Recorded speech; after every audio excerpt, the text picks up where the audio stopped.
What is happening there, citizens of the Reject Nation? We are going to watch Glass Onion, a Knives Out mystery, Knives Out 2. Rian Johnson from The Last Jedi. We like him here. Midnight Shoot, and John came back from Colorado today. Made it. How are you? I am good. It was a harrowing adventure, but I'm here and I'm ready for Rian Johnson. You rewatched Knives Out in the terminal, you said. Yeah, it was actually perfect. I did not rewatch Knives Out. It's good. We'll get some kind of perspective. Well, I'm a little bit bloated. Something went wrong at the wedding. I wasn't able to enjoy the food. That's a story for another time, so I treated myself last night.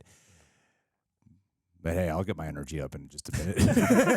But anyway, guys. Good cinema will pick you up. Leave a like. That'd be very much appreciated. Also, full-length reaction watch-alongs where you sync up with your own copy of Glass Onion available for Super Sexy Rejects. Thank you for everyone who supported us. Also, I've been wearing this shirt in videos recently. I haven't even shouted it out. This is a real Rejects exclusive. If anyone knows me, they know I hate the word influencer, and Yes. I constantly like to clown on what an influencer is. And this is a shirt I've been wanting to make for a long time. So this is available at shopzeroedition.com. It's Rorschach from Watchmen, inspired of who influences the influencers. Personally, one of my favorites, just because this one means a lot to me for some reason. So good. yeah, it's a great way to support the channel. You go ahead and get yourself a shirt this holiday season. Anywho, let's watch Glass Onion. Oh my God, it's heavy. Have a good one. Thank you.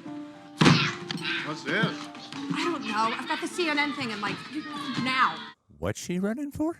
Mayor of Westview. And with me now is Connecticut Governor Claire DeBella, whose Senate campaign is picking up steam.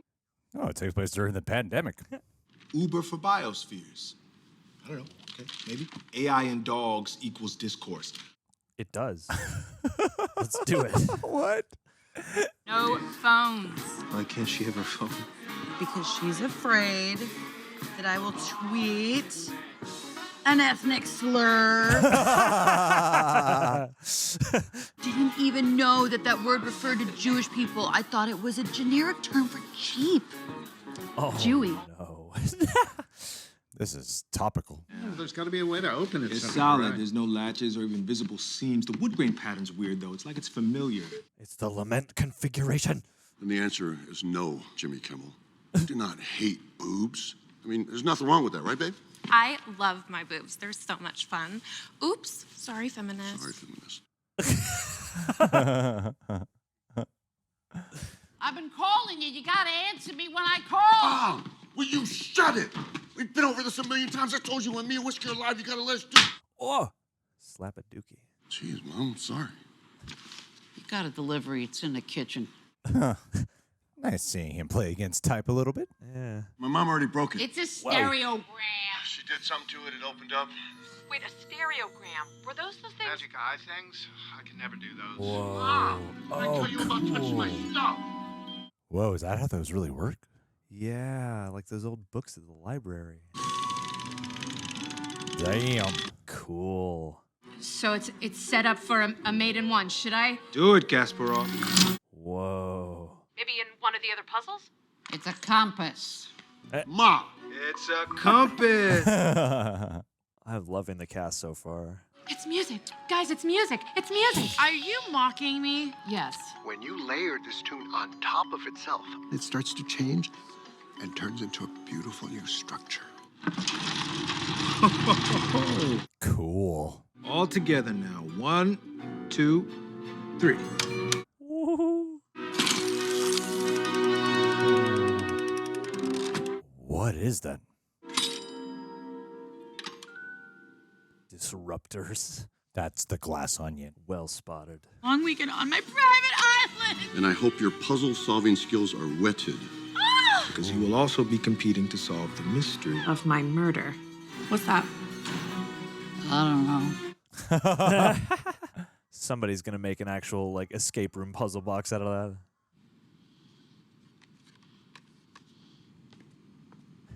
that. Get it.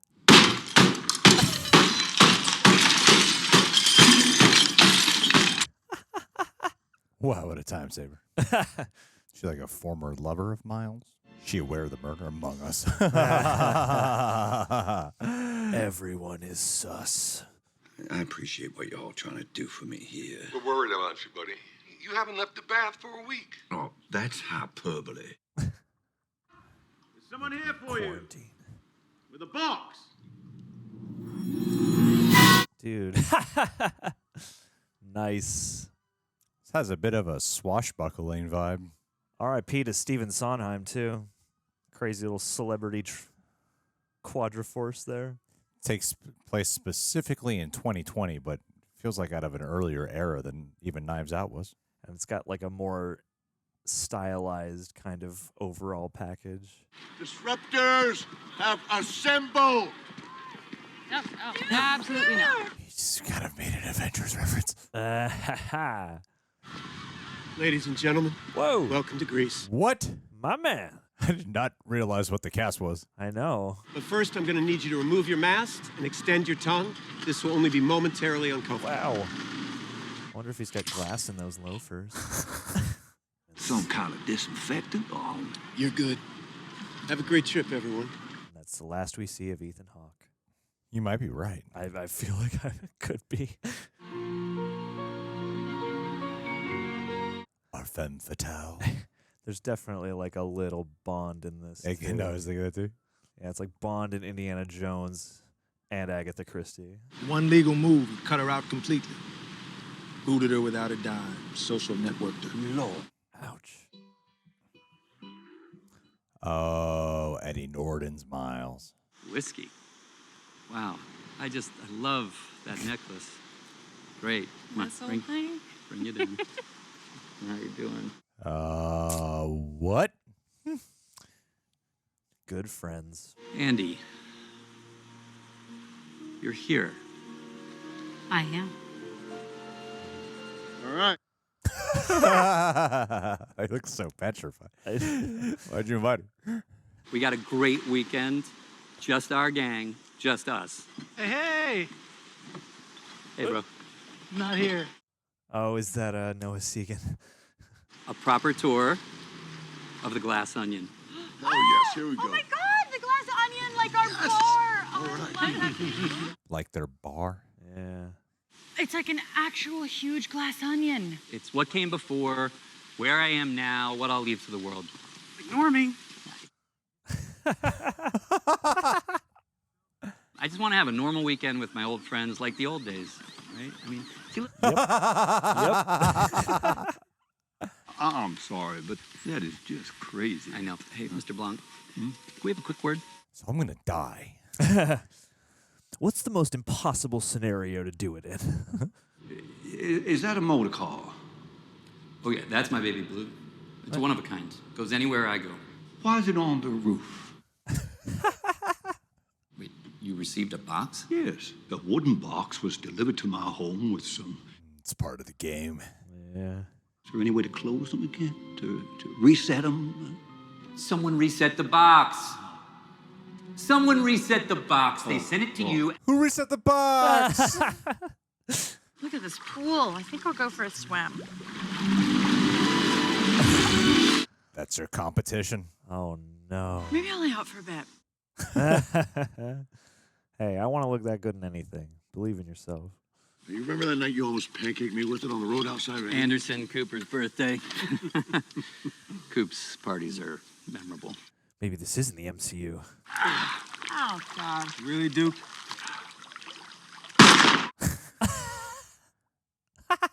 You never know when shit's gonna go down. They fought each other. Inspector! I was the one on magazines. He was nobody. I couldn't believe he was even talking to me. I preferred that. Not say I blame you. Oh, whoa. Good reveal. Disruptors. What does that mean? Well, some people think Birdie's disruptive every time she opens her mouth. Sure.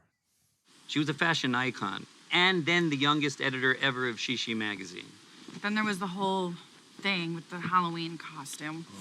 It was a tribute to Beyonce, but people did not take it that way. Oh, God. She blackfaced it? Yep. I'm going to, yeah. If you want to shake things up, you break a norm or an idea or a convention, some little business model, but that's the place where you have to look within yourself. Are you willing to break the thing that nobody wants you to break. Yes. Sign me up. We all got to that line and crossed it. That's right, Papa Elon. Everybody knows who Lionel works for. That's no secret. And we know who bankrolled Claire's campaign. Nobody would touch Bertie with a 10-foot pole because she went on Oprah and compared herself to Harriet Tubman. Oh, my God. Yeah. When Duke got banned from Twitch for hawking rhino horn boner pills to teenage boys, With 0 rhino those. YouTube and used their media empire to promote the stream. That is the common thread here. Every single one of you is holding on for dear life to Miles Bryant's golden titties. And each of you Cover them up. Well, if Miles is a system, he must be broken. Ooh. Some people can't handle it. It's a dangerous thing to mistake speaking without thought for speaking the truth. Oh, great line. Great line. I'm going to post that to my status. Bird showed me the statement that you want her to make to the press about Bangladesh, and if you make her go through with it, her name is destroyed. I'm sorry. It is her only way out. Clearly have the means. That's a great frame. This is a smokeless bar. This Mood. Find the batteries. Take them out. Right in there.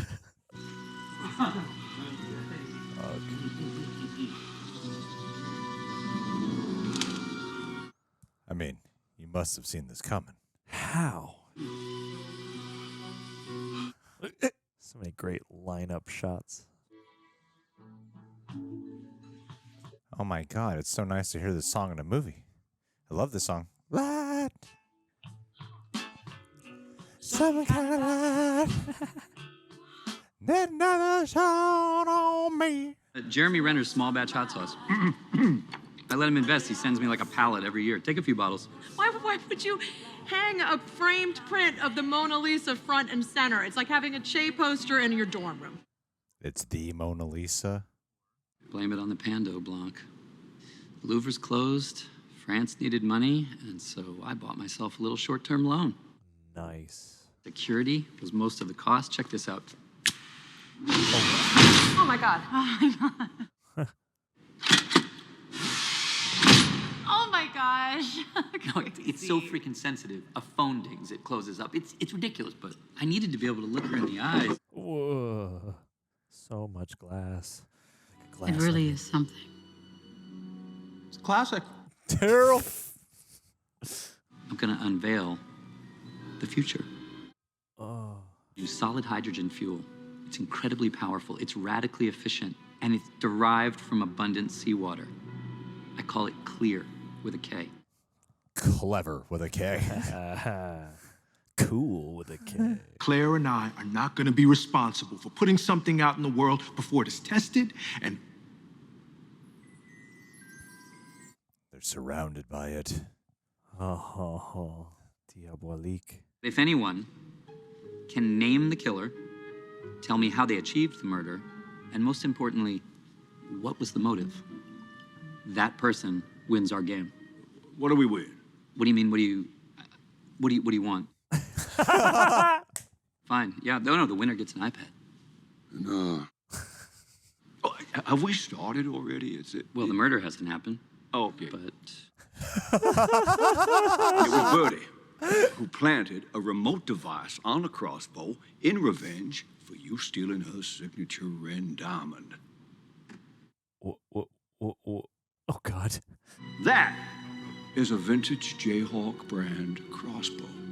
Jayhawk, Bertie J. My God, he's doing it. He's doing it. Wore what became known as the Ren diamond. And that's a family heirloom, I believe. Oh, to be clear, I mean, I didn't know what a blood diamond was. Oh, my God. Would you kindly open it for us? Woof.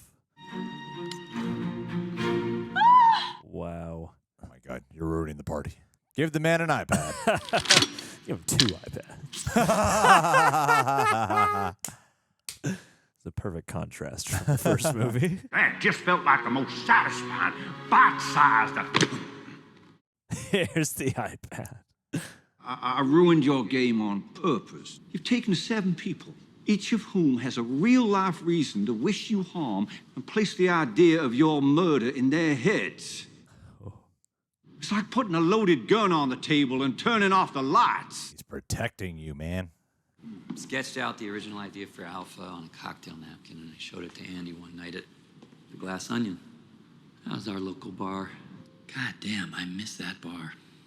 We'll build a new one. You could build 100 of them. Okay, so someone else has to die, maybe. Yeah. Miserable in paradise. We've all earned this. Yes, you have. Mystery Glass solved. rains down. You did fine. You got yours. No, he got his from me. What Claire's trying to say is we're sorry. We feel bad for you. I'm tired of pretending like you're the victim in this game.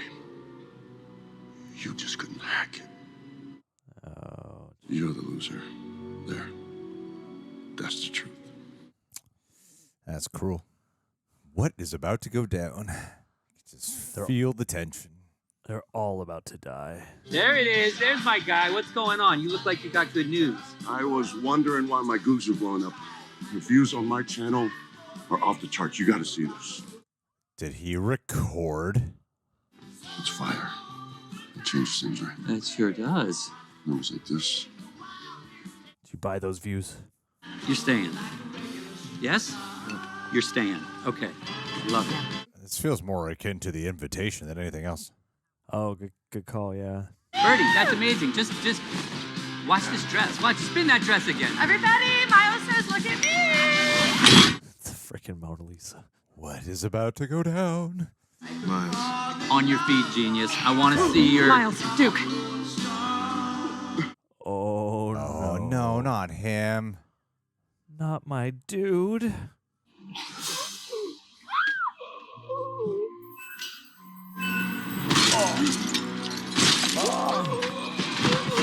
Oh, why him? Who gave him that drink?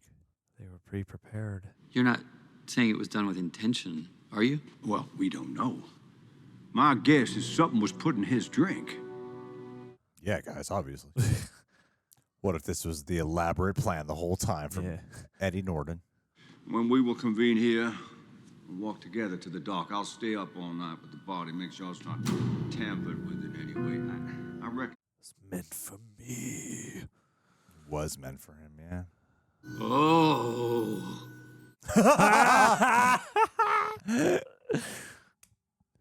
He picked up mine.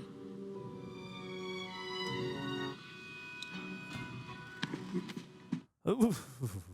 I'll pay you $1 billion to tell me which one of them tried to kill me.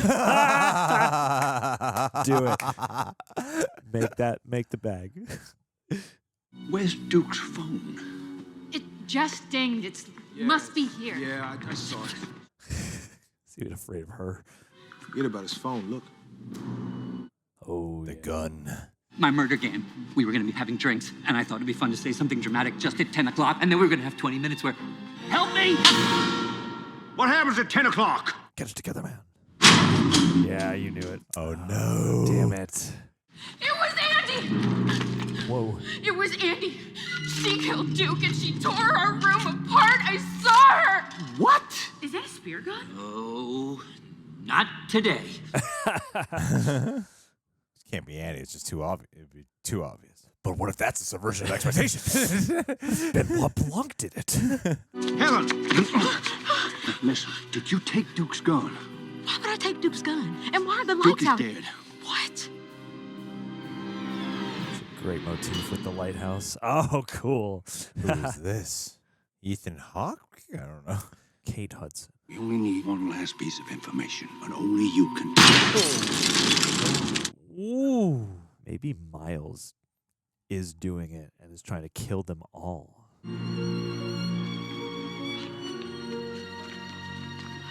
No. This is like a tragedy. She can't be dead. Only one person can tell us who killed Cassandra Brand. 10 years ago. Yeah. Hugh Grant. Is this Benoit Blanc's residence? There's someone here for you. With a box.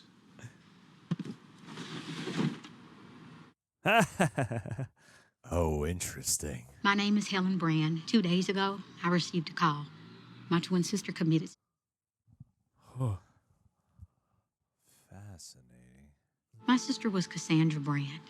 And I'm just thinking about what was taken from my sister. And I'm getting angrier and angrier. And then I just hear a knock at the door, and it's some courier with this thing from Miles Braun. Good shot. She sent this at 4 p.m. the day she was murdered 4 days ago. I finally found it. It's right here. And I'm going to use it to burn his whole empire down. No. You know where to find me, eh? That which can be destroyed by the truth. I searched every inch of every room in her house, and guess what wasn't there? The red envelope. Damn. It's like Clue. Oh my God, he's been putting up an act this whole time. You come with me to that island as your sister, as Cassandra Brand. Is that why Miles was so surprised to see her? Oh, maybe. One of those shitheads killed my sister. She's great. Yeah. It's Miles. Hey, nice to meet you, Miles. Hey, bro. Hey. At first, nobody liked him. He wants to create something that feels lasting, that feels... His first venture was movie phone for foot massages. Did it work? No. He got Bertie a show for her designs. It did well. Got Lionel published. Duke set up at Twitch. Claire elected looking at you, I love you back. You know, small stuff, but it happened. Building a cult. The big thing happened. What is that you're working on?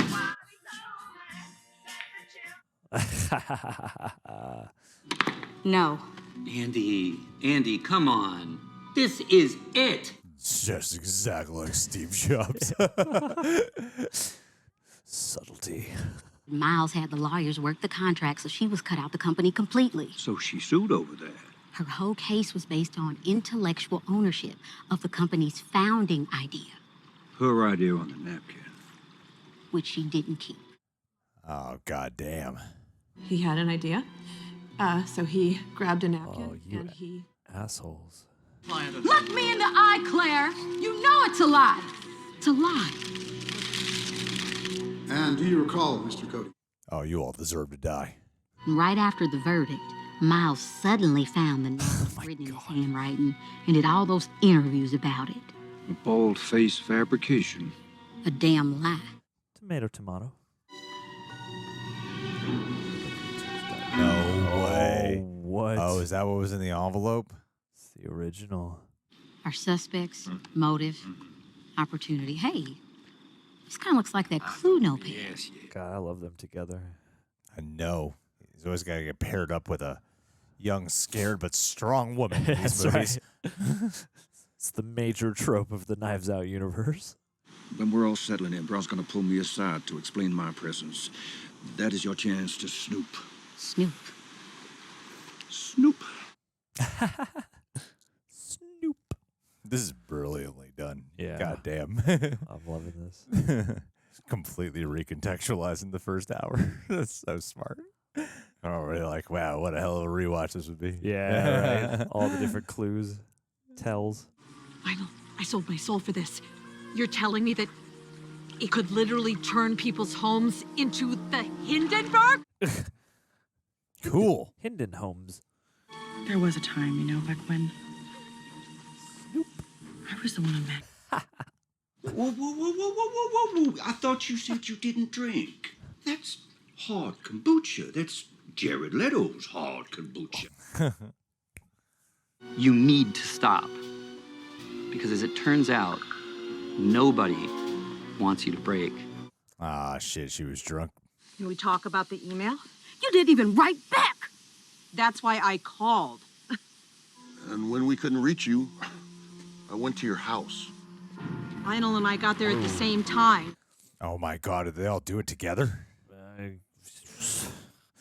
Probably. You were already there. He almost got in an accident on his motorcycle. He was driving so fast. Andy, I almost got pancaked. Okay. Can you say all that one more time for me, please? Woof. Okay, but none of them fessed up to having had a conversation. Yeah. And they would have had to have snuck something in her drink. It's great use of the suspicions from earlier, too. Everyone's like, she's not quite right. This case confounds me. Just confounds me. me. We don't have a motive for Duke or Birdie. Do either of you two want to do a session or what? Oh my God, it's live. Lionel faxed it to Hold him. on. It doesn't necessarily mean he could get out. Whoop. Right now. Go to him. We really need this. So do this for me one last time, okay? Oh. He stuck her on him. Ew. Oh. No wonder he wasn't like. Yeah. Okay. Oh, is this twisted? She was clever. An email from the Sweetie Pants contractor 2 years ago. Miss J, I am writing to inform you that the proposed Bangladesh factory is notoriously one of the world's biggest sweatshops. Please advise. Sounds perfect, thanks. Oh. Oh, you bitch. Shithead. Please tell me you did not think sweatshops are where they make sweaters, sweatpants. Sweatpants? Oh, jeez. He said if I take full responsibility for the sweatshops, he'll pay me the value of my shares. $30 million. Couldn't I have my secret phone back? No. Whoever killed your sister took that envelope to protect Miles. They wouldn't just destroy it. They would want him to see what they'd done for him. They brought it here. They'll have to hide it in that room. At dinner tonight. Smart, yeah. We have to find that envelope. You're the loser. That's the truth. There it is. There it is.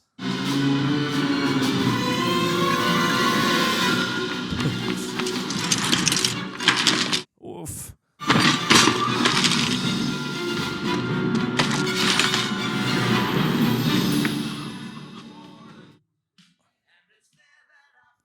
Hey. Fucking Daryl. Damn it. What the hell? Ugh. Oh no. Oh no. It has broken. Ah. Oh no. Oh no, no, no, no. He didn't deserve this. How am I going to tell his mom? Hey. He deserved what he got, and you are better off without him. Ooh. Whoa. What the? Oh, damn. No, kill me! Oh my God! I'm not trying to kill you, you crazy bitch! Please don't. God, who's the killer? This is really hard. Yeah. It's in the glass onion. No, if I can distract everyone and you can get up there and find it. No, but that doesn't tell us who gave it to him. We only need one last piece of information, and only you can. Damn. Oh. Even though you can see it coming, but still. Oh. What? Play dead. Ah. Protected you from beyond the grave. That's why I said leave her body.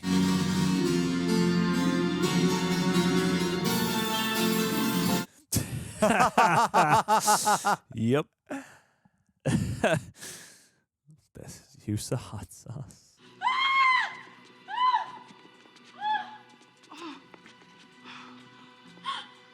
God, Andy. Everyone inside right now. Oh, God. No. Please, no. Sniff it out. No.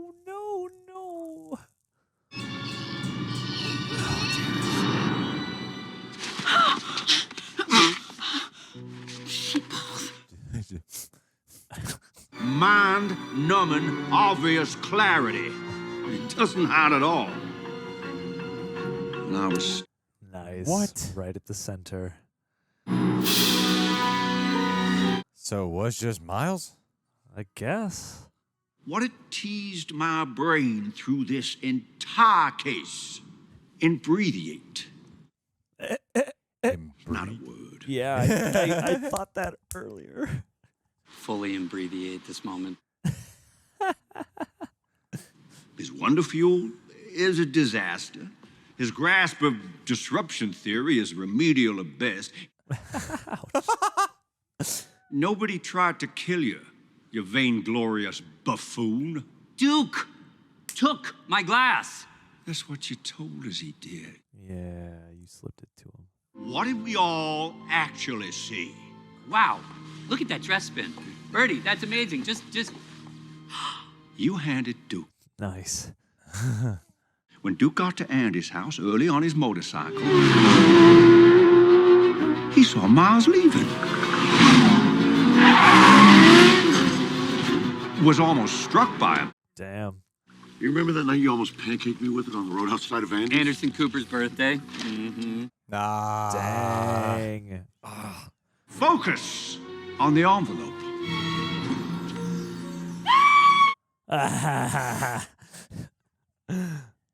She didn't see the real threat, the obvious threat, until it was too late.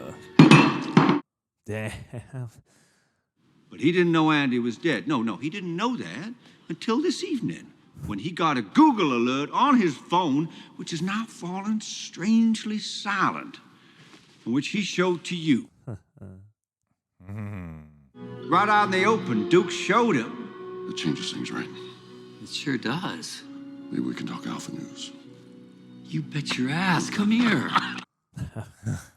Oof. What are the ingredients to your Cuban breeze? Vodka, amaretto. Oh, God.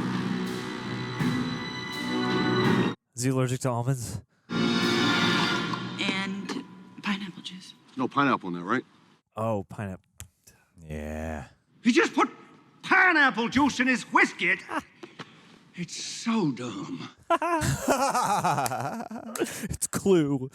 You have a loaded gun conveniently within reach. It's like putting a loaded gun on the table and turning off the light. Your one murder with any panache at all was also stolen. Idea from me. Jesus. So it was him who fired it. I didn't think he'd be capable of making the shot. He's got a good aim, at least. How could you ever prove that that's the original?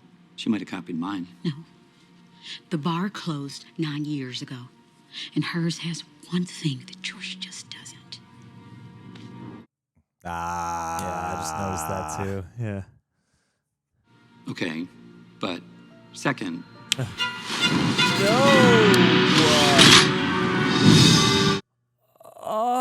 Oh, you shithead. Well, did you see this proof? This smoking napkin, Blanc? Did anybody? Oh, shit, God, you assholes. You assholes. Everybody seems to have very foggy recollection of what they actually saw, and there's nothing but totally circumspective evidence. So if Nice. Your sister was a complicated woman, but she meant the world to me. Dick. Raise your hand and say, I saw him take Duke's gun. I saw him that night at Andy's house. Y'all suck on his teat. Golden teat. I have to answer to the police, the courts, the system. There's nothing I can do. Oh, that's heartbreaking. Except maybe offer you some courage. And a reminder of why your sister walked away in the first place. Is there something I'm missing?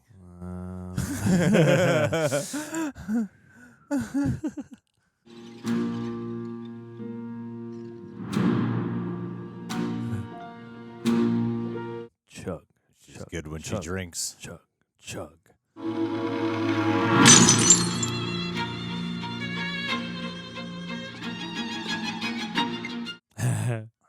Wreck the Mona Lisa.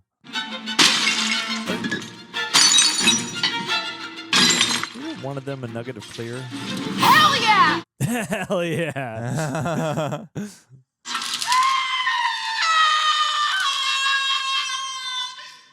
God damn that Yes. Turn the room. Okay.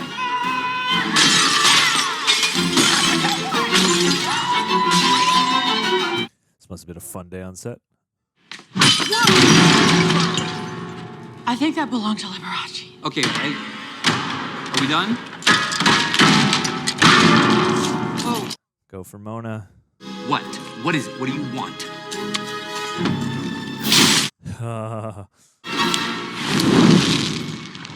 We're not.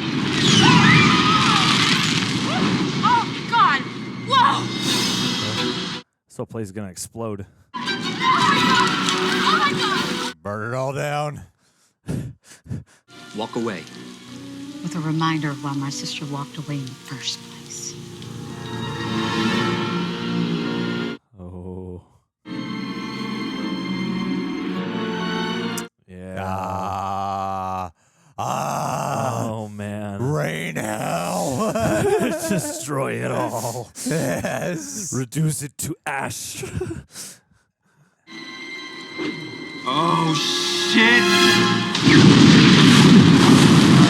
Oh, hydrogen. No.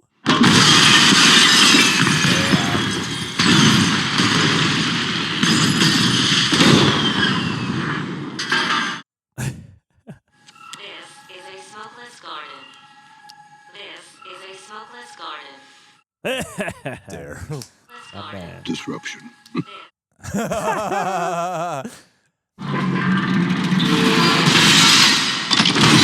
This car's wrecked. The whole empire. Come on. Yep. Yep. Oh, that's awesome.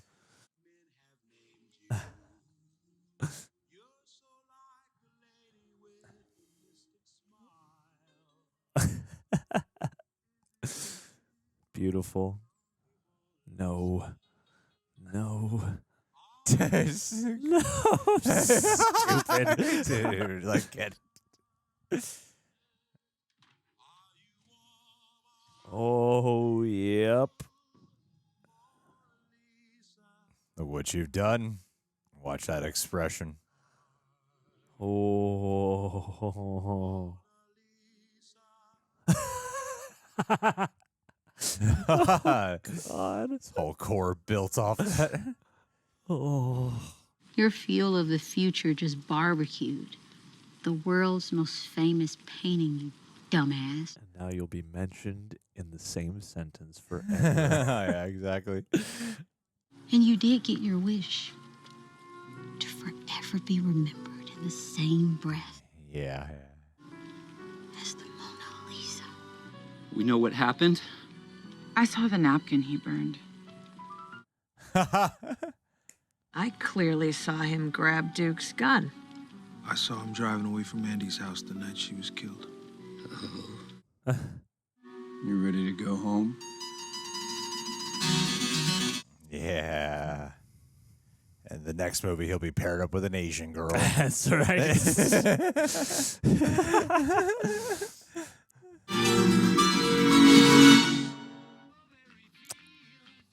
Well done. Dope.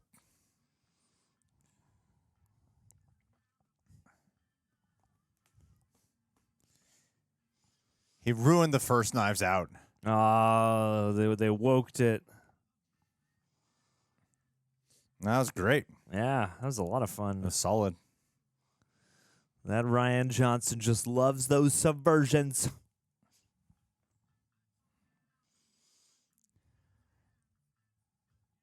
Smart, because it seems so obvious that it would be Edward Norton. Yeah. But I was like, actually did the thing that I said. Like, it's too obvious, so you can't suspect him. Yeah. Norton is him. But the movie threw me for a loop when, because it did seem like someone was targeting him. Yeah. Did a good job at that. Oh, Because that's I didn't right. really suspect anyone else other than like. So it was like, okay, it might be Andy. But then when she was dead, it was like, I don't really suspect anyone else. You know? Yeah. It's like none of them have enough reason to kill her. Yeah. But then, I don't know. They kept throwing you for a loop. It's like the first prediction. It's kind of the first movie kind of does that with Chris Evans, where you're like, might be Chris Evans, and then it steers you off that road. Yeah, totally. And then you're like, oh no, it is.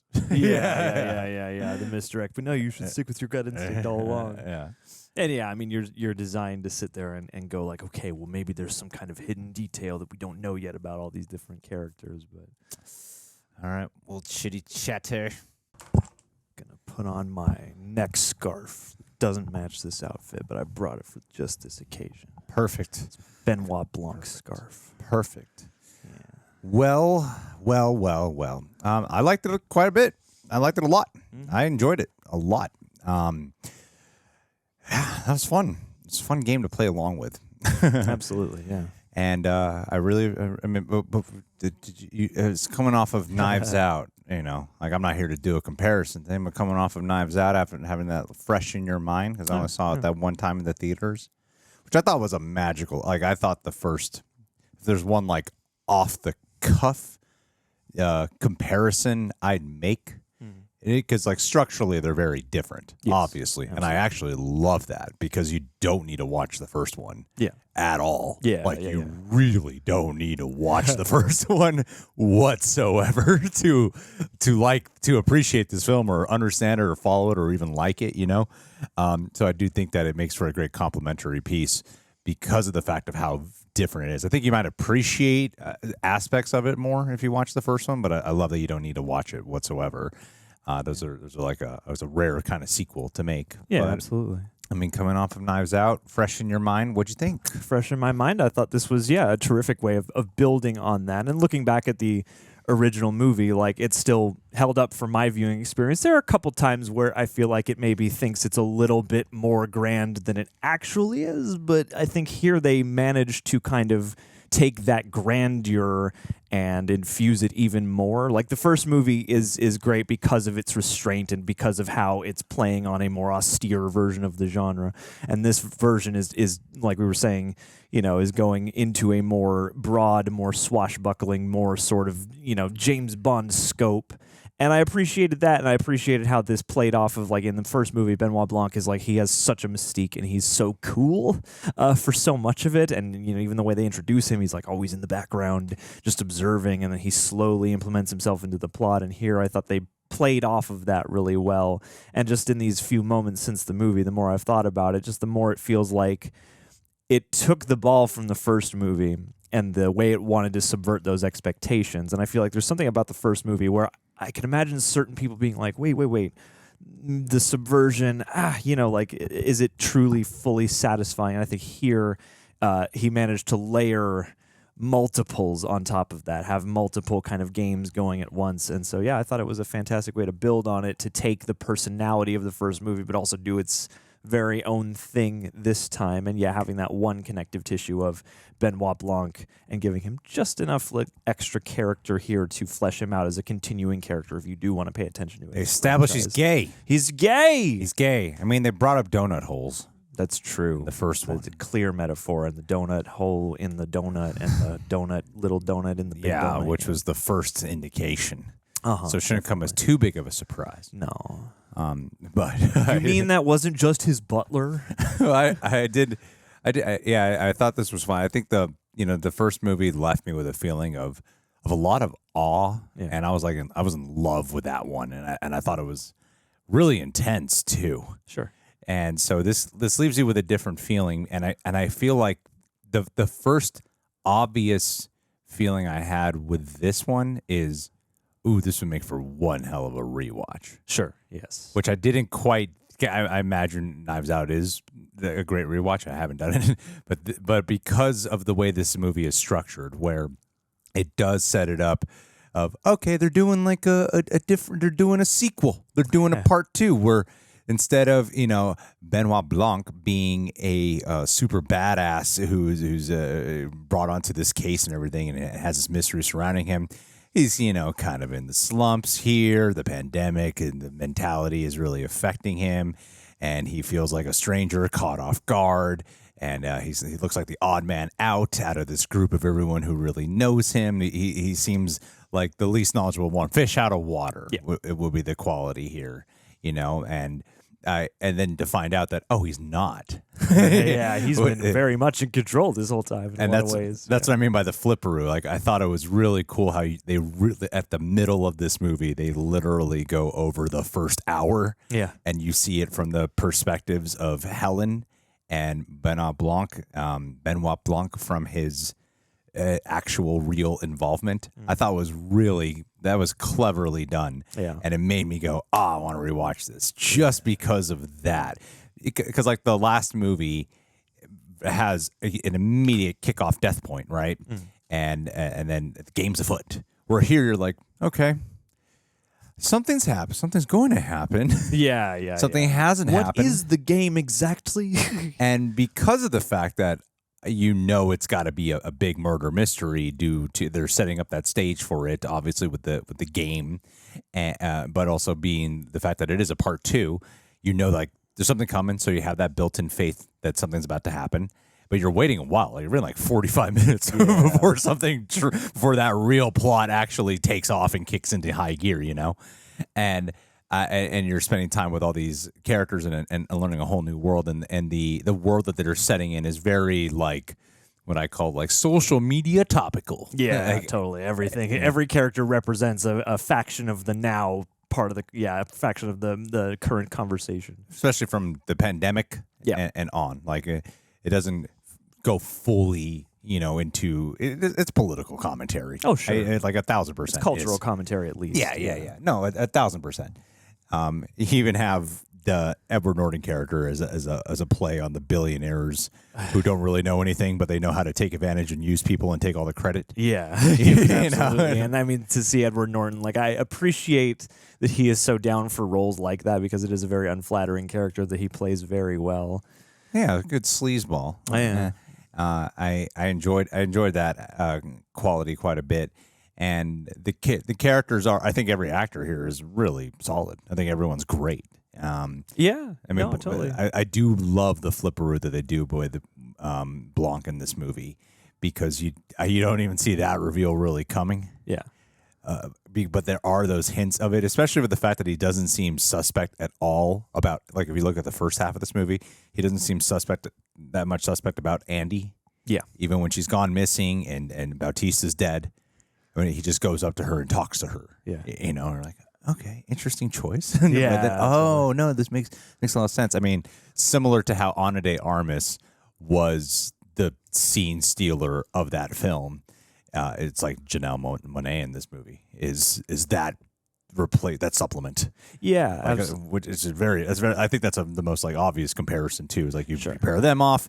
And then you have Janelle Monáe, who's kind of like the odd one out. Yeah, totally. And you have these people who have been wronged by the circumstances and the systems put in place by the very environment that they're in, who he's eventually going to basically empower to take back, what has been slighted them by all these messed up circumstances. I do remember the first movie coming out around Thanksgiving, which felt appropriate because it was a play on dysfunctional family. Yeah. And the big family gathering. Where this is like Caribbean vibes. Yeah. Coming out at Christmas. You're in Greece. You're in beautiful sandy beaches and whatnot. Yeah, I mean, it is an interesting contrast. And hey, I mean, maybe it'll be a nice break from the cold for people. But. Yeah. But I do think some of the sometimes certain kinds of commentary can feel extremely on the nose in this movie. And then some of the more like celebrity call out names and stuff like that. Yeah. I mean, it fits the environment in the world, but it brings it kind of, I want to say it pulls me out. However, it does make me aware even more so of the screenplay. Sure. The screenplay is a character, yeah. When you do shit like that. Yeah. Because this movie is like filled with it, It is, yeah, and the first movie is much more insulated to its own universe, and I'm still kind of chewing on how I feel about that, because I think there's certain aspects of this one that coalesce a little bit better even for me, because like the cast in the first movie is great.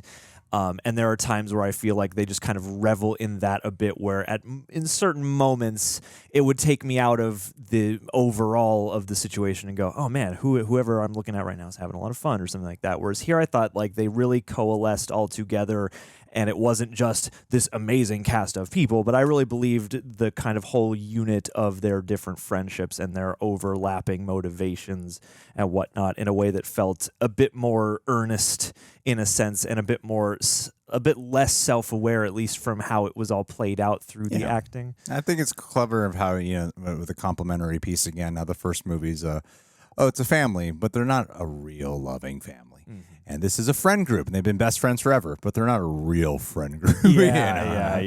It's all conniving underneath. Yeah, and everyone had a great personality, and I think the way they especially when you flip the movie halfway through, when it is not who would kill Miles, but who would kill Andy. Mm-hmm. When you get to the both, but especially with Andy, I think with Miles, you're like, okay, maybe this person, maybe this person. When it came to the time with Andy, you're like, well, any one of them could have done it. Yeah, any one of them has a motive now. Yeah, to kill them. To kill Andy. And I love that too. The way I feel like part of the Knives Out franchise, formula now has to be that the central murder or whatever is a subversion of some kind. And I thought here they did a really satisfying job of that, because it's like he says, you brought everybody here, you planted the idea of your own murder in everyone's head, with the audience as well. And then, you have this prior murder that is much, I think the more I've thought about it, because there is a certain element of like, oh, it's just him. He's the most likely person. It would have to be him in a way. But at the same time, I thought that fit the theme really well. And everybody is a layer on the glass onion, but he is the center of it. He is, the core that they're all trying to cling to for fear of being peeled away. Well, what I would say about even though, it was like he would be the obvious suspect, because the movie tries throwing you off of that scent, and I bought into the scent. I took the bait. Yeah, basically is what I did. Yeah. Especially with, there's even a line at one point where Helen does say something about, what about Miles? And he says something like, he wouldn't be that dumb or something like that. Yeah. And then it coming down to how dumb he actually is, and using that need, that sort of, chronic need to, take ideas and reappropriate them and then claim them as your own. Like it's woven, again, like in the moment you can be like, oh, really? It's just him? But then the amount of detail it laces in to support that. And I love that little thing about all the misnomer words that he's throwing out, because it's one of those details that in the moment you catch, but then you don't have enough time, to kind of be like, wait a minute, is that a real word though? And kind of go off on that tangent. And I thought it was really tightly wound on those details, and the amount of those details that were given to every character. Like even a character like Whiskey, there was way more to than you would expect. Whereas and again, not to just keep on comparing, but you have certain side characters in the first film that are just kind of there and don't get much flesh, whereas here, keeping it a little more contained to a slightly smaller group, I think enabled them to really heap the richness onto most everybody, save for maybe Jessica Henwick, but even her presence I still appreciated overall. Well, what was cool about this, it wasn't until when Blanc dismantles the whole murder mystery game that Edward Norton has set forth. Yeah. Because it is just such an ensemble movie where it doesn't even feel like a Knives Out sequel. Yeah. And it doesn't even feel like Blanc's movie or adventure that he's on, because you're just waiting for the thing to kick off. And then when the curtains pulled back, then you find out, oh, you've been watching kind of Blanc's game this whole time. Yeah. And I think that's really clever too. No, this is still his movie. Yeah, he's not only is the killer steps ahead, but so is he already before we're even aware. But even with the Edward Norton ultimate reveal, what I didn't catch was even though he was a prime suspect number one and would be the most likely one and was the most obvious pick, when they did do the cutaways to show this was shown to you in the movie already that he is the one who did it. Yeah. When they're doing those cutaways that Rian Johnson puts in the edit, I didn't catch that. Just based purely off of motive and stuff was the one, but all those things, like with the thing with the glass switching and taking the gun, all those things are like, okay, yeah, that is clever. It's still a very like clever film, and I did like it a lot. I wouldn't say I loved it though. There was something about that's been the only thing I've been trying to sort of figure out of what is the thing that's kind of holding me back from saying I love this film, because I would actually agree with you when it comes to that about the characters, but I think I still actually enjoyed the ensemble more. And it's not even just off comparison. Like I said, it's been a few years since I've seen Knives Out, and I saw it one time, so it's not like I have this high reverence for Knives Out to the point where I'm like, I'm just going to be watching this, comparing it. It's more remembering the feeling that the last one left me with. And that one, I think maybe it might have just been because it was family dynamic that I'm just more drawn to naturally, of a dysfunctional family that I think has an easier emotional click to it. But the characters here, while I enjoyed everyone, I wouldn't say I loved watching most of them. Like, no one was really quite Edward Norton kind of comes like kind of, but no one was really quite a Chris Evans to me. Or, no one's deliciously despicable or something like that. And I feel, and it's interesting because there are things about that in the first movie that maybe take me out of the coalescence of things, but there's no denying, that he is, Chris Evans, for example, in that movie, among many other characters, is delightful to watch, and especially to watch him have so much fun being such a dastardly character, even though you know the ultimate core of where that's going. And here, I feel like this movie has a much more, like the first movie is a more classic sensibility. It's a bit more analog sensibility, and so you're kind of, again, contained within its world. And it's, while there are certain nods to, just current life, there's not a lot of that. Whereas here, this is very, very of the now, and the characters are despicable in a more modern kind of way, in that a lot of them are very vapid and spineless, and even though they're all kind of interesting in their own way because of what the actors bring to them, I don't know. Yeah, there's maybe something a little less colorful or truly unique about them. Like, they all feel like they kind of came from the same set, whereas in Knives Out, the first one, you have different generations, you have different, modes of this wealth empire, different leverages in that sense, whereas everybody here is kind of under the same circumstance. Well, it felt like a Hollywood movie pair-up of archetypes in this friend group, Sure, yeah. Because the friend, like, okay, this person's running for Senate. That's the governor character. Yeah. This person's the chemist. Yeah. This person is the influencer, And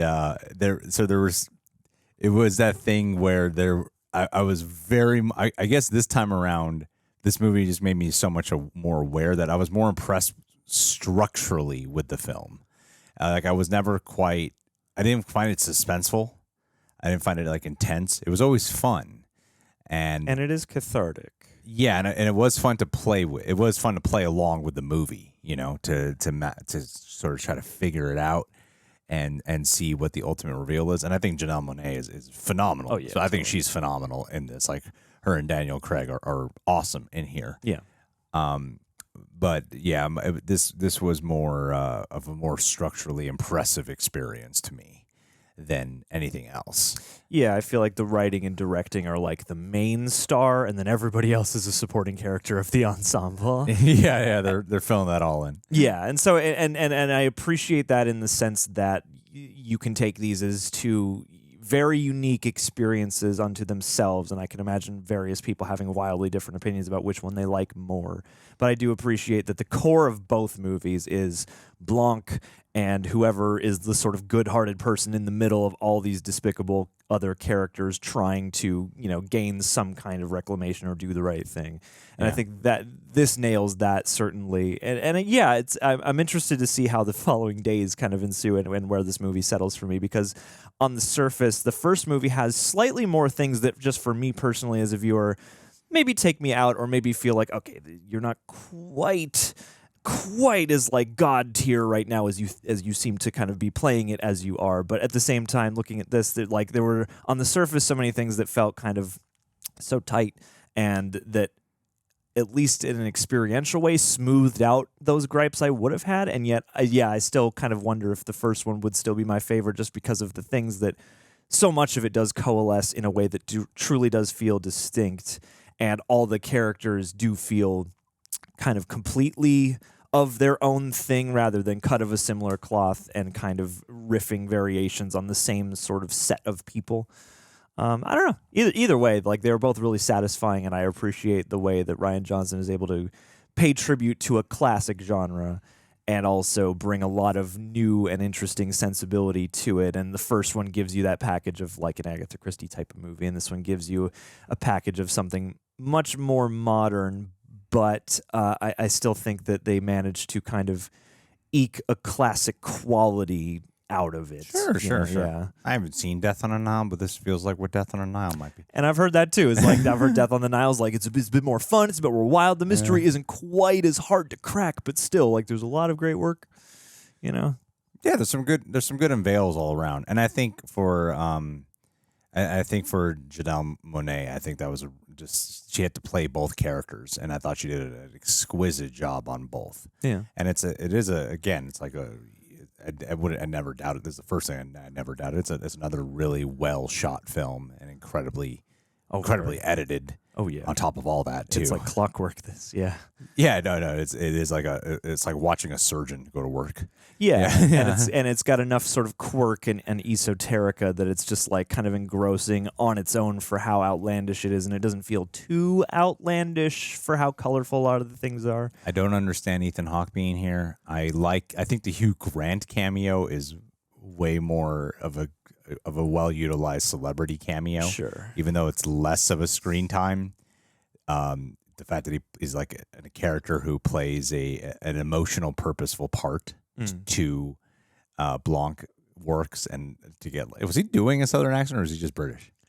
I couldn't tell what I was like. Am I not hearing Hugh Grant's voice properly? It's been a while since I've seen Hugh Grant. Yeah. I thought he was just Hugh Grant, but I would have to go back and look at it again. It was still fun to have him there. I think whereas like Ethan British. Hawke was like, I'm so aware I'm watching Ethan Hawke.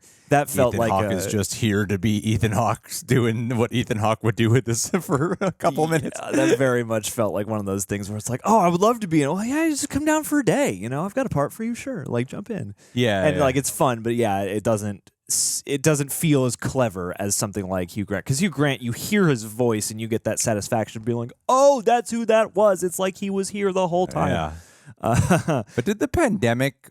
I thought it was interesting they set this during the pandemic. Did it? Is there something I'm missing? Did it quite? I thought it would have more of a factor.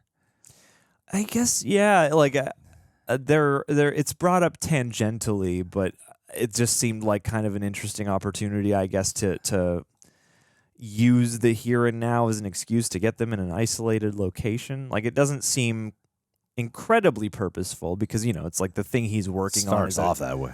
Yeah. I mean, it feels like, it's a very distinct part of the movie, and I like that you have that at least affecting Blanc in a way where he's like, it seems like he's cooped up, and partly is just there's not a case right now, but it seems like, I don't know, maybe there's no murder happening. Yeah, maybe during a global pandemic, there's less big old murder cases happening around him or whatever. But yeah, it's not like Edward Norton's working on some kind of biopharmaceutical thing. You know, he like that could have factored in. It could have been a 2022 movie. It could have been It could be any time. Yeah. So I feel like that was just them kind of just using their surroundings or something. Well, it wasn't even really just the pandemic. It was really they utilized like 2020. Yeah. You know? Yeah, I mean, because like they are. That's what every one of these people is kind of a commentary on. Yeah, and it's a very 2020s kind of situation that is at the core of all this. We are the time of disruptors and all these people who are like pseudo influencer business / political figures. Well, it doesn't go sci-fi, but there are some semi-sci-fi, like the whole thing with the hydrogen explosion thingy of the clear. Yeah. Like that's an invention. That's a Bond movie. Yeah, it's a Bond movie. This whole setting is kind of a Bond movie. Yeah. This takes place at like the evil mastermind's headquarters, except he's really dumb, and Bond doesn't need gadgets. He just needs his intellect. Yeah. Like in some ways, this does feel like the audition tape for Rian Johnson's James Bond movie or something like that. Because that's like, even though there are, again, like we said, more classic kind of romanticized swashbuckling vibes, and there's certainly the requisite Agatha Christie sort of murder mystery vibes, the most overt tone I got was like a James Bond thing. Like this all felt very James Bondy, just with a different dynamic of how to solve the case, Yeah. and what that means. It feels a little more lighthearted to me, a little quirkier, and somehow felt smaller. Somehow felt more contained. Yeah. Even though you're on this luxurious billionaire island, and the cast is bigger. I think being able to leave the house in the first movie helped. Because you had like the car chase and shit. Yeah, because you get at least a couple moments to remember there are other people just out in the world. You're not just, it's not like, it almost feels like in a way using the pandemic clues you into the fact that, they probably had to keep this as spare as possible. So how do we That's true. How do we shoot without extras and needing to have crowds of any kind? The pandemic vibe kind of looms throughout. Sure. So I think the backdrop of the pandemic helps. If anything, it serves more as a backdrop than it does as a actual character in the film. Yeah, it doesn't seem like a real point of emphasis for any particular subtext or any sort of aspect or facet of the mystery at large. They got to bring Among Us into it. Yeah, there you go. Well, there you go. Here it is. It's the pandemic. Yeah, sus. It's the pandemic of spinelessness and deceit. It's like all of them are infected by the need to protect this guy, and then they are cured with the vaccine of truth, and then eventually they fight back. I wanted them all to get their comeuppance, though. Yeah, because they're all horrible. I don't like any of these people. Like, I don't like any of them. They're all horrible people. Yeah, and there's something, because it's weird, because the first movie, they're mostly all horrible people too, but they all want, what do they want? They want the will or some shit? Is that what it is? they're all backbiting and infighting over the will, but they still leave you. It's like, even though Jamie Lee Curtis, for example, is a hard ass, there's still something charming about her at the end. Or the daughter in that movie, I think her name is Meg. She is a pretty sympathetic character in general. Or you have the grandma, who again is a total character, doesn't speak really, but is somewhat sympathetic. Whereas here, I don't know, Leslie Odom Jr. seems kind of okay, despite the fact that he too is, aboard this train and actively putting people in danger. So it seems like the only good people really at all are Benoit and Helen. And so that adds a certain, I guess, maybe I won't say one-dimensionality, but it takes an element of dimension from most of, the only other likable character is Whiskey. And I like that. I like that the movie is sort of compassionate, I guess I'll say, enough to be like, here's a character who, these movies are designed for you to make judgments and associations and, think of what you're presented with. And I liked here that they peeled back those layers and made her an actual character, and she's pretty likable, and you feel for the position she's in from the one brief scene you get of her. But everybody else is pretty much like, oh, you guys all made this bed, and even though now you're kind of coming around to the truth and coming around to, standing up to this guy, it literally took all this, and somebody else again doing all the work for you. Well, I didn't think too that because they set up everyone's they all met at the Glass Onion ages ago, right, at that bar. Or they didn't meet there, but that was their thing. And then it's all these years later, and they're setting up their backstories and the journeys they've been on and whatever.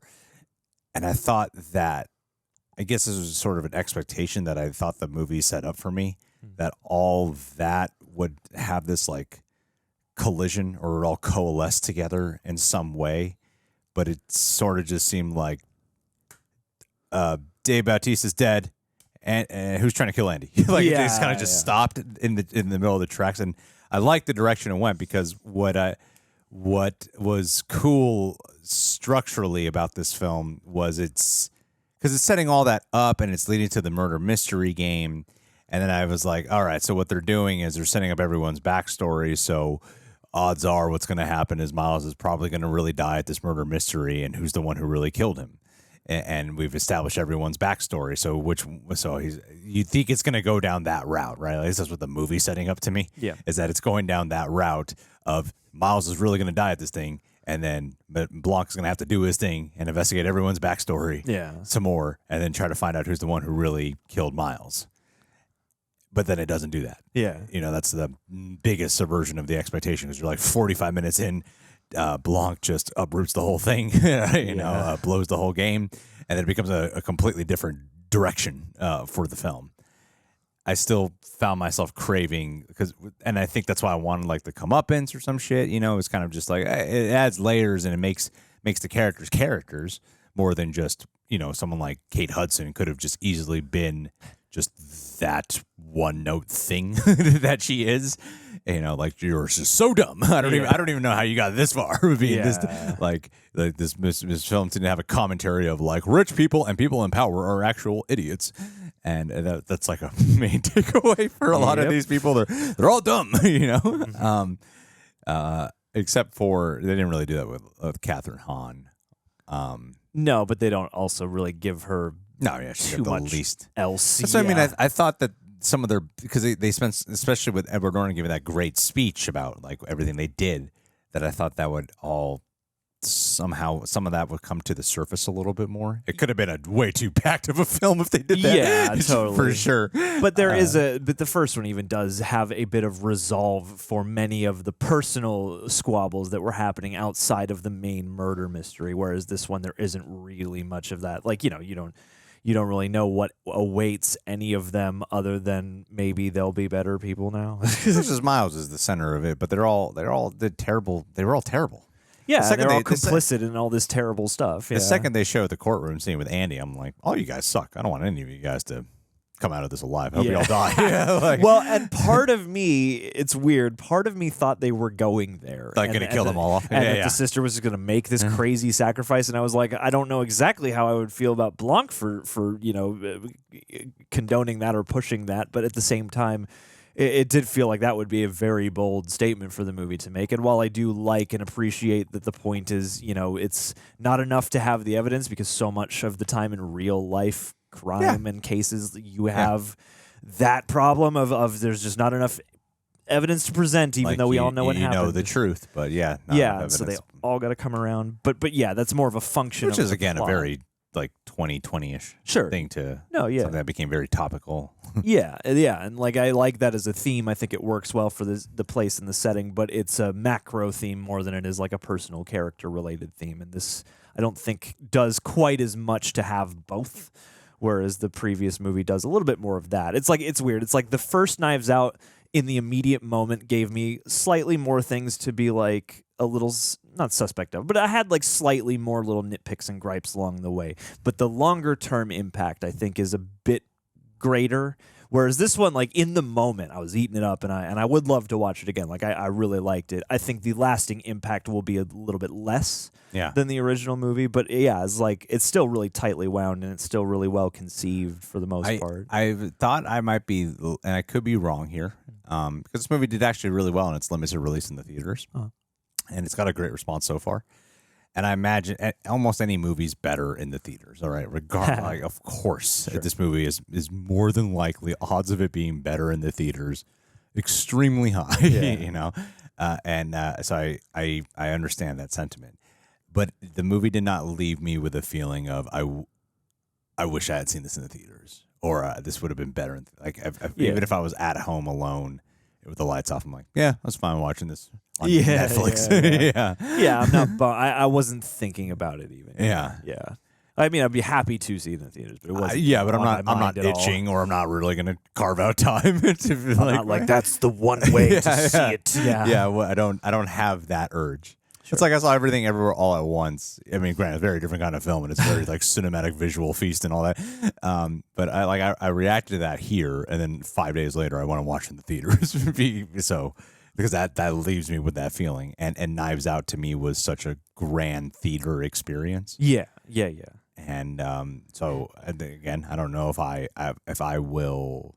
Maybe if I rewatch Knives Out at home, I'll be like, oh, maybe not as strong as I thought it was because I saw it at home. That could be. But yeah, this wasn't as, to me, this did kind of lack an excitement factor. I didn't find it quite exciting. I was always intrigued, and I was having fun, but I wouldn't say this was exciting. I think that's a good distinction to make, is the difference between fun versus exciting. And like, even though this has a more overtly exciting package, like, you do miss a certain amount of tension. You're always wondering, you're always asking, you're always engrossed, but it doesn't necessarily feel like anyone could die at any moment or something like that, or that like there's, I don't know, like it seems like it should feel more like more intense because you have the murderer lurking in your midst, and at one point you have that classic glove shot and everything like that, and it doesn't quicken your heart rate or make you go like, oh man, is Blanc gonna die? Are they gonna try and kill Blanc? It's a bit more like, okay, but we gotta keep going, we gotta keep getting these more details. Yeah, well, I think it's really focused on doing its midpoint reveal. Yes. And to be fair, I guess, like even the first movie had this effect on me, whereas like the most engrossing and the most sort of endearing thing is that central duo of Blanc and whoever he's helping right now. And there were moments where those pulled me in enough that I forgot about, like when I thought she was just dead, I completely forgot about that because of how great those moments and those scenes worked. And I think that is a true credit. And that does add at least some element of that tension. But yeah, it's not as prevalent throughout. And for as much as these bits and pieces are overlapping, they're much more self-serving than they feel outwardly threatening. Well, I mean, I think the only person you kind of care about is Blanc, who you're only periodically checking in with in the first half of this movie. And then the person you become really emotionally attuned to or connected with as an audience member would be the Helen character, right? Yeah. Because at least on my end, I wasn't, like, we were barely spending time with Andy, and I'm only hearing like, some information being dished out. Yeah. So I'm not really latched onto it in an emotional way until you get the reveal of Helen and all that stuff, which comes like almost an hour into the film. Yeah. And like I said, I'm only using Knives Out as an example right now to say like what worked for me there was you do get really hooked into Ana de Armas on an emotional way. Yeah. Very early on. Yes, you do. Like it's one of she's like the main character of that film, and they set that up. Yeah. Whereas here you're like, oh, halfway through you're like, oh, she's the main character. Yeah. Oh, interesting. Cool subversion, but also we're an hour in, and that's what I meant by structurally. It's a very I really admire this on a structural experience. Like it's really unique in that way, but they didn't have that main character where I was, and I think without having that main character, that limits me from feeling that excitement or that intensity. Yeah. And then even with the whole thing of, because even when I was watching, I was like, oh, but she's going to die. Oh, she's not dead. Okay, cool. But then it kind of felt like it wrapped up pretty fast. It's like, go up there. We didn't think about that. Like, oh, that thing you flat out said early on to ignore. Yeah, and there's also, I feel like they almost bridged the gap with having Blanc be such a fish out of water in the first half, because he does kind of take on this slight main character quality, because you do get a little bit of a personal look into his life, at least, that he doesn't know what to do. He and his coterie of very notable friends, trying to fill the hours between cases, and then having him come to this party and be so kind of charmingly out of place. Yeah, I thought they were doing the thing where, it's Blanc who's going to have the arc. Yeah, and it's like, okay, the first movie, he's such a figure, he's such a mystery, and he makes you feel safe because he's here and he's in control. And now, it's the complete opposite, but then halfway through we go back to, no, he's in control and we're safe. Yeah, and he is the Blanc I always knew and expected he would be. I just know that at home he's a little more disheveled. Because they set you up like, Blanc's off his game. Yeah, and he's only making this party worse for himself. What's he gonna do? Yeah. And so it's like, again, it's like the structure, I'm impressed, but then I'm also like, okay, but now I'm back to what I'm used to from the character, which is always great, which is always one of the best parts of both of these movies, is he is like, the casts of both of these are so great, and he is a perfect centerpiece because he is like kind of transcendent as this guy. Like he just breathes this character. And so I'm not disappointed by that, but I feel like, yeah, if they had maintained some of that fish out of waterness, or at least some element of that personal need for the case throughout the movie, that could have maybe made it just, emotionally attach or kind of complete that interesting thing they bring up for the first half, But overall, I still really liked it a lot, and it's hard to follow up a movie like Knives Out. Yeah, and I cannot wait to see what the next one is. Yeah, I would. And that's another thing. I would gladly chomp at the bit and be excited for a part 3. Yeah, because what I like that this is like they've given in the dissection of both these movies, there were just different things to appreciate and different things where I'm like, okay, this could have been a little bit more whatever for me, and so it's nice to have a situation where. Eventually you'll have a preference one over the other, but to me they're sort of neck and neck because they're both doing something that is Knives Out, but that is unique to each installment, and that kind of adds to that lovely, murder mystery novel quality. Where it's like you don't need to. There are certain like serial elements of Poirot stories, I think, but I don't think you necessarily have to read them all in order or anything like that. And I think this is shaping up to be nicely that way. You could peer in on any Blanc mystery and pick your favorite because everyone's going to have a different favorite. Well, guys, what did you think about Glass Onion? Did you like it more than the first? Did you like it just as much? Or are you kind of disappointed? What's your thoughts? Subscribe, leave a like. Last but not least, send us with a Patron. Mikhail. Knew it. I knew. For some reason, I was like, I know he's going to choose Mikhail. He's the Benoit Blanc, man. Why? Why is he the Benoit Blanc? Because I imagine this. You wind yourself into a situation of grave proportions, and you need someone to crack the case and come out. Who would make you feel the most comfortable? Look at Mikhail's profile picture and tell me that if that dude showed up in a snazzy suit with his spectacles on, you wouldn't be like, no, I gotta listen to this Swedish guy. Sure, why he not? knows what he's doing. And he can crack the case. He's a sophisticate. He's seen every James Bond movie. He's going to be ahead of the curve on all these mysteries and world-rending plots and whatnot. And plus, he's a good guy. Right there with He's you. been here forever. You see Mikhail, it's like being greeted with a warm Southern accent, except, not that because he's not from Louisiana. And I feel like you're a nice analogy for a movie like this. And I love you, and I hope that you continue to grace our Patreon page for ages and evers. And I hope you're having a good holiday season, buddy. Yeah. Merry Christmas and Happy New Year, buddy.